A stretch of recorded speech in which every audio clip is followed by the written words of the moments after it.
Welcome to Your Money with Leo Daprile. I'm Leo Daprile, and each week on AM570, Dan Rivers and I will talk about anything and everything to do with your money. If you ever have questions, please feel free to call me at 330-533-6936, or you can email me at leo@gemyoung.com. Enjoy the show. This episode of Your Money with Leo Daprile is sponsored by Grange Insurance. 570 WKBN, Dan Rivers and Leo Daprile on 570 WKBN.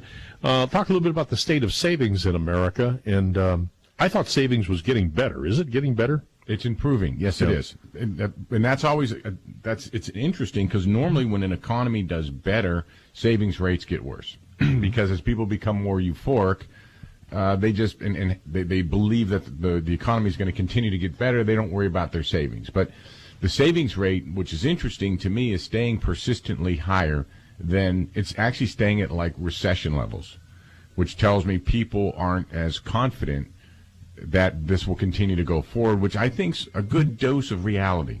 I think that's part of the reason we have the momentum that we have and the way things continue to improve the way that they have been. Mm-hmm. And the reason we haven't fallen off a cliff into a recession because people are still afraid of what 10 or 11 years ago looked like for them, and they're afraid to go back there again. So it's really keeping people in check. So if there's more savings, which is, you think about it, we still have growth and people are saving because typically when the savings rate goes up, people are spending less. So it's a two-edged sword because as the savings rate goes up, there's less money in the economy. So does that mean people have money in the bank? More than they have in a long time. And what's interesting today, the trend that I'm seeing is 80% of people are saving money. You know, there was an article that I sent over that said it was almost alarming that 20% of the people aren't saving money for retirement at all. They're saving zero for it. Mm-hmm. Well, I took the opposite position and says, well, I can tell you, Dan, 10 years ago when I would talk to somebody 25 years ago about putting money into a 401k, they had no interest because they were going to, retirement was 100 million years away for them at that point. But now when I sit down and talk to them, I'm getting all of their attention so that I see a long-term trend, a 20, 30-year trend, when we have the young people saving to the rate that they are, that I think we're going to have a much more stable retirement community. I think the baby boomers are the ones really kind of challenged right now. Where are people saving, though? Is this 401k money, or is this maybe money that's lying fallow in checkbooks and also passbooks? It's both. Yeah, it's both, but the long-term savings is there. What's still short for a lot of people is the short-term savings. They haven't got there. There's still some people, and there's always going to be that element of the economy that people that don't make a lot of money that simply can't afford to save. They simply need everything they make to live. Yeah. I was watching an article last night, and the guy was on Tucker Carlson's program, and he was saying that the economy's not as good as it should be, he says, because 15, 20 years ago, a man would have to work 30 weeks a year for food, shelter, and clothing. And he says now man has to work like 53 weeks just to cover that. So is there really an element out there of people that, even though we're having a great economy, of people that are going deeper in debt every year? They're losing ground because wages haven't gone up? Well, wages are starting to push up, and they're pushing up a lot quicker. And the wages, and there's some truth to that, Dan, because when the lower wage jobs for a lot of years didn't increase, they didn't get the cost of living increases that a lot of other people enjoyed, especially people that had a college education, where their job was more limited in demand or supply, so that they were able to push their wages up. But with so many people working now, so if there's a lot of people, 5 people wanting that job, there's no reason to push the wage up.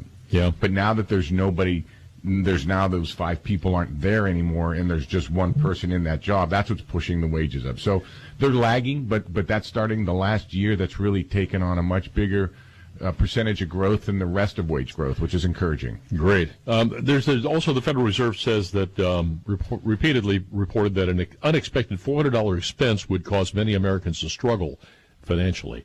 Boy, I tell you what, that could almost be breaking a wheel, couldn't it, on a car? I mean, and you're talking about some of these wheels and tires, $400 expense, and put you in a tailspin. Dan, that could be way worse than that. $400 is nothing for a wheel. Yeah. I actually last winter, slid off the road and bent a rim of and it's a truck rim, but it's still F-150, right? Right, my F-150, and it was a lot of money to replace that wheel. It was like $800. Yeah, I mean, so you really going back to any kind of a rainy day fund, it has to be substantial. How big is it now, the rainy day fund that people have for themselves? Dan, I don't know what that average is, but I can tell you this: one of the other encouraging trends is Gen Z. Excuse me, the ones right behind the baby boomers. Right. Their savings rate is better than the baby boomers. I'm sorry, the millennials. And I kind of feel bad for the millennials. They kind of got stuck right after that crisis. So they were the ones having to go to finish their school and take on the debt. So they're going to be a more challenged generation. They're saving now, which is nice to see. They're buying homes now. They're having families, but they're doing it maybe 10 years later because of that. So the interesting implication will be, what will that look like 20 years from now as they're getting close to retirement? How much have they saved for it, knowing that they need to now? All right, and speaking of retirement, I talked to Sam a couple of weeks ago, and let's follow up a little bit on what he has planned. Sam, he handles these seminars the same way we handle the show. These are educational seminars, and we're finding that when people are getting ready to retire and what's going on with Social Security, and there's a lot of nuances to how you take your Social Security, how it's taxed, that a lot of people don't really realize it's not about taking just Social Security. So Sam's having a couple of seminars, and I believe those are March 2nd and March 4th. They're filling up quick. What we do in these seminars is we don't serve everybody like everything else that we do. We have limited seating because we want to be able to talk to the people that come. The last time we had it, we filled up both seminars very quickly, and we're more than halfway there on both of those. So if you're interested, they're mostly filled up, and it'd be better to get a reservation than just try to push in. Huh? Yeah, we can't. You have to have a reservation. You can't just walk in. So if you're interested, call the office at 330-533-6936, or shoot me the email at leo@gemyoung.com, and I'll get it over to Sam. All right, real careful now. Again, people probably missed it again, but they have Social Security seminars, when and how to take it. And it'll be conducted by Sam Morocco. Give us details again very slowly. You can call. The seminar dates are Monday, March 2nd from 6 to 7:30, or Wednesday, March 4th from 6 to 7:30. And we're doing these at the Mill Creek Metro Parks Farm. All right, very well. And if you forgot that, it's the week after next, and just call Leo at Gem Young. Search Gem Young if you're driving right now and you can't take it down. Search for Gem Young. You'll get the phone number and just ask about the Social Security seminars. And it costs nothing, but it will give you an idea of when and how to take it. And maybe there's some complications in here, because if you're married, it does affect your spouse when you take it. That's right. And Sam does a great job with this. He knows a lot about this part of the law, a lot about Social Security law. So it's good stuff. Another complication in our crazy world, and you wonder why something like this has to be that complicated, but there always are good reasons, because there are different circumstances. That's right. All right. Hey, if you'd like to sit down with this gentleman right here, he can help plan your future. He may or may not be the right guy for you. He's openly said that. What you do is you sit down people and say, hey, let's see if we fit together, right? That's exactly right. It's a nice no-pressure meeting.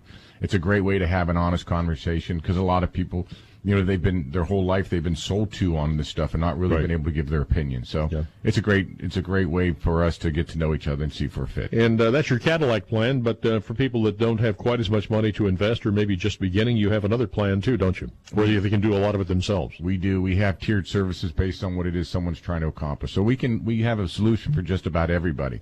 It may just be just giving you advice, one-time advice, because for some people that may be all that they need, just to get themselves started. So we have a program where we have like a fee-based financial plan, a one-time fee for that service. And that gives them access to your website and some limited guidance, right? Yeah, it'll give us some limited guidance. And then going forward, some people just need to figure out how to get started. They'll need a basic plan to get started, so we can perform that.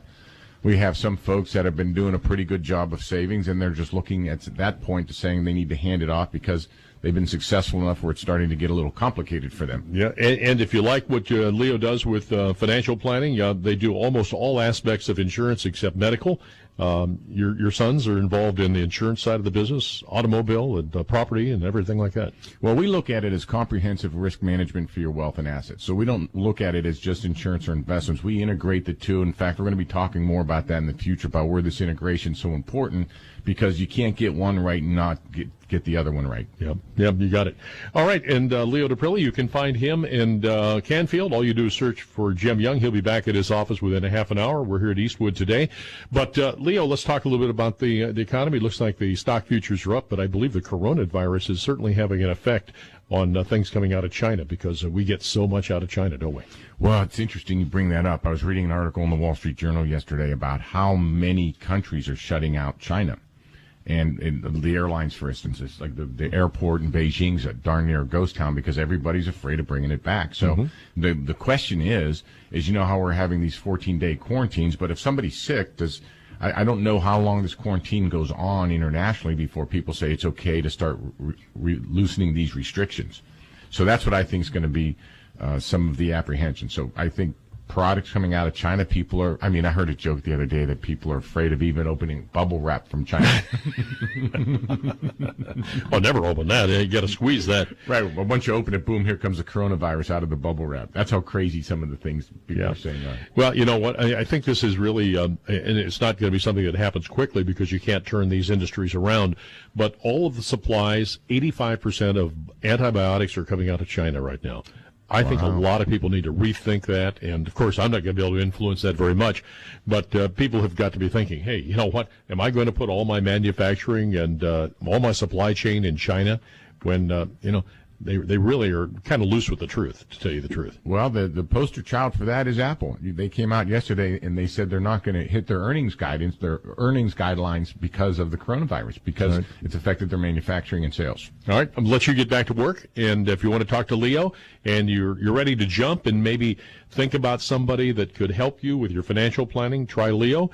And there's no obligation, of course, and it's a fit meeting. Find out if you're right for each other. You can find him at Jim Young there in Canfield.